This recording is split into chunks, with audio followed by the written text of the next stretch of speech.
মাটির নিচ থেকে বেরোচ্ছে লাগাতার বাতাস, আর তার বেগও যথেষ্ট।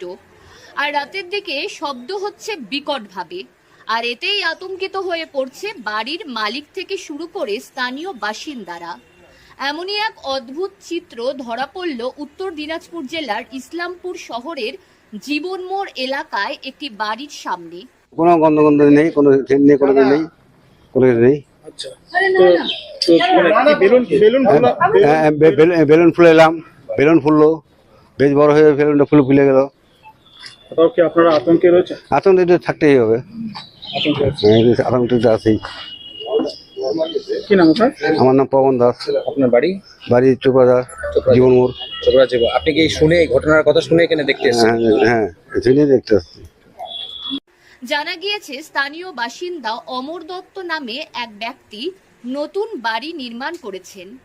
বাড়িতে আর্থিং এর জন্য একটি প্রায় 30 থেকে 40 ফুট মাটির নিচে আর্থিং এর জন্য পাইপ দিয়েছেন।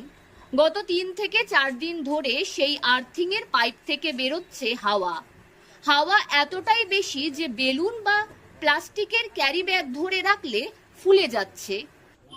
বললাম যে কি হয়েছে, ঘটনাটা কি? কোড নাকি আর্থিং এর তার থেকে, আর্থিং এর পাইপ, এটা আর কি 6 মাস আগে করা হয়েছিল। আচ্ছা, মোটামুটি 5 দিন থেকে অটোমেটিক মানে গ্যাস বের হচ্ছে আর কি, নাকি হাওয়া বের? হাওয়া। আচ্ছা, এই আর কি। মানে কোনো গ্যাসের গন্ধ পাওয়া যাচ্ছে না, গ্যাসের গন্ধ পাওয়া যাচ্ছে না। বললাম যে এটা কি নতুন বাড়ি করছে? নতুন বাড়ি করছে। কত ফুট নিচে আর্থিং এর? 30 থেকে 32 ফুট হবে। 30 থেকে 32 ফুট। মানে হাওয়াটা কিরকম বের হচ্ছে? মারাত্মক হাওয়া, এটা শুশু আওয়াজ হচ্ছে। রাতে কি? রাত্রে বিকট আওয়াজ হচ্ছে একটা। রাতে কি আরো হাওয়াটা? হ্যাঁ, বেশি হচ্ছে। হ্যাঁ, রাত্রে বেশি হচ্ছে। কোথাও কি আতঙ্কে রয়েছে না? হালকা তো আতঙ্ক থাকবেই, কি হয়ে যায়। কাউকে জানিয়েছেন? না, আশেপাশে কেউ খালি ফায়ার ব্রিগেডের কাছে গেছিলাম, ওরা বললো আমরা কি করবো গিয়ে, তা ফোন নাম্বারটা রাখলো, নামটা রাখলো, অ্যাড্রেসটা রাখলো, এই আর কি। এখন কে কারা আসছে এখন? ওখানে আমাদের ইসলামপুর গার্লস হাই স্কুল থেকে আসছে সবাই, বিজ্ঞান মঞ্চের পক্ষ থেকে। ওনারা আসছে। রাত হলেই সেই হাওয়ার শব্দ বেশি হয়ে যাচ্ছে, আর এতেই আতঙ্কে রয়েছেন স্থানীয় বাসিন্দারা। এদিন খবর জানাজানি হতেই ঘটনাস্থলে পৌঁছায় ইসলামপুর বিজ্ঞান মঞ্চের সদস্যরা। সেখানে বোতলে একটা দেশলাই কাঠি দিয়ে টেস্ট করে দেখা গেল যে দেশলাই কাঠিটা নিভে যাচ্ছে। তো তখন অবধি এটা কনফার্ম হলো যে এটা মানে কোনো ইনফ্লেমেবল গ্যাস নয়, মিথেন জাতীয় কোনো গ্যাস বা কোনো গোবর গ্যাস বা কোনো ন্যাচারাল গ্যাস জাতীয় কিছু নয়।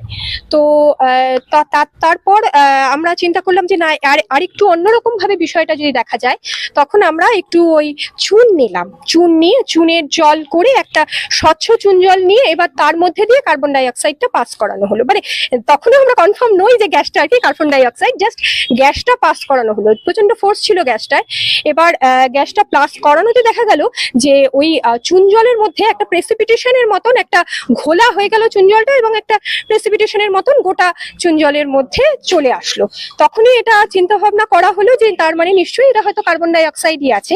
তারপরেও একটা বোতলে একদম পুরোপুরি গ্যাসটা ভর্তি করে তার মধ্যে আবার আমরা দেশলাই কাঠি দিয়েই ট্রাই করলাম, তাতেও দেখা গেল দেশলাই কাঠিটা নিভে যাচ্ছে।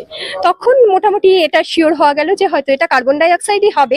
হয়তো মাটির তলায় কোথাও চুনের লেয়ার থেকে যেতে পারে, যার মধ্যে হয়তো কোনোভাবে জলের লেয়ার মিশে গিয়ে পোড়া চুন থেকে হয়তো কার্বন ডাই অক্সাইড হতে পারে, এরকমটা হতে পারে। ভয়ের কোনো কারণ আছে? এই মুহূর্তে ভয়ের কারণ বলতে দেখুন, একটা গ্যাস বাইরে বেরোচ্ছে, এটা এখন ভয়ের কারণ তো হতে পারে। তো কিন্তু সেই হিসাবে কার্বন ডাই অক্সাইড খারাপ তো কিছু নয়, আমাদের এয়ারেও একটা নির্দিষ্ট সার্টেন অ্যামাউন্ট আছে, কিন্তু ইনএক্সেস পরিমাণ হলে তো অবশ্যই খারাপ। বাড়ির লোকের জন্য তারা ইনহেল করছেন, সব সময় এই ওয়েদারে থাকছেন, ইনহেল করছেন, সেক্ষেত্রে তো অবশ্যই খারাপ। এই মুহূর্তে তাহলে কি করণীয়? এই মুহূর্তে তাহলে সেটা প্রশাসনকে জানাতে হবে, বা ওনারা আরো হায়ার কোনো টেস্টিং এজেন্সিকে দিয়ে যদি এই জিনিসটাকে টেস্ট করান, তাহলে আমরা অনেক পরীক্ষা নিরীক্ষা করার পর অবশেষে এটি কার্বন ডাই অক্সাইড গ্যাস হতে পারে বলে অনুমান তাদের। সব মিলিয়ে আতঙ্ক যেন পিছু ছাড়ছে না স্থানীয় বাসিন্দাদের। উত্তর দিনাজপুর থেকে পিয়া গুপ্তার রিপোর্ট, লোকাল 18 বাংলা।